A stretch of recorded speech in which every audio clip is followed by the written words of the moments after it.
আফতাবনগর রানার্সের আয়োজনে অনুষ্ঠিত হলো দোয়া ও ইফতার মাহফিল। গত 23 মার্চ রাজধানীর সবুজবাগ মার্কাজউদ্দিন হাফিজিয়া মাদ্রাসায় হয় এই দোয়া ও ইফতার মাহফিল। উপস্থিত ছিলেন আফতাবনগর রানার্সের সদস্যসহ মাদ্রাসার এতিম ছাত্ররা। অনুষ্ঠানে আরও উপস্থিত ছিলেন মাদ্রাসার প্রতিষ্ঠাতা প্রিন্সিপাল মাওলানা আল আমিন ও সহকারী প্রিন্সিপাল মাওলানা লুৎফর রহমান সাদি।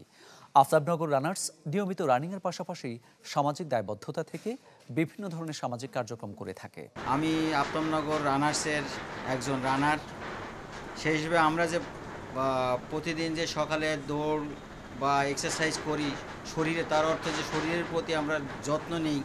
তো আমরা শুধু নিজেদের শরীরের প্রতিই যত্ন নিই না, শরীর সুস্থ থাকলে মন ভালো থাকবে, মন ভালো থাকলে কর্মটর্ম সব কিছুতেই আমরা সময় দিতে পারবো, ভালো করতে পারবো। আফতাবনগর রানার্স শুধু সকালবেলা যে দৌড়ানো এটাই না, সাথে আমরা সামাজিক দায়বদ্ধতার কারণে নানা ধরনের সামাজিক অনুষ্ঠানগুলো করে থাকি, নানা ধরনের সামাজিক কর্মকাণ্ডে অংশগ্রহণ করে থাকি।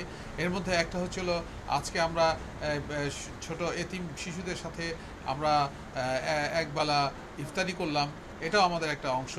এবং আমাদের এই ধরনের অংশগুলো ক্রমাগতই অব্যাহত থাকবে এবং ভবিষ্যতে আমরা এই ধরনের অনুষ্ঠানগুলো করে যাব। আল্লাহ তাআলার অশেষ কৃপা যে আমরা খুব ভালোভাবেই সুন্দরভাবেই অনুষ্ঠান সম্পন্ন করতে পেরেছি, এই জন্য আলহামদুলিল্লাহ।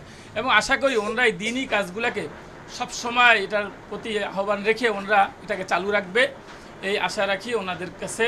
ওনারা যেন এই সমস্ত কাজগুলা, দিনই কাজগুলা, দিনের সহযোগিতা, এই বাচ্চাদের সাথে আসা, এটা অনুপ্রেরণা, এবং এটা দেখে যেন অন্যান্য ভাইরাও যেন এই অনুপ্রাণিত হয়ে এরাও যেন এই ধরনের দিনই কাজগুলো সহযোগিতা করে এবং সহযোগী হয়ে এগিয়ে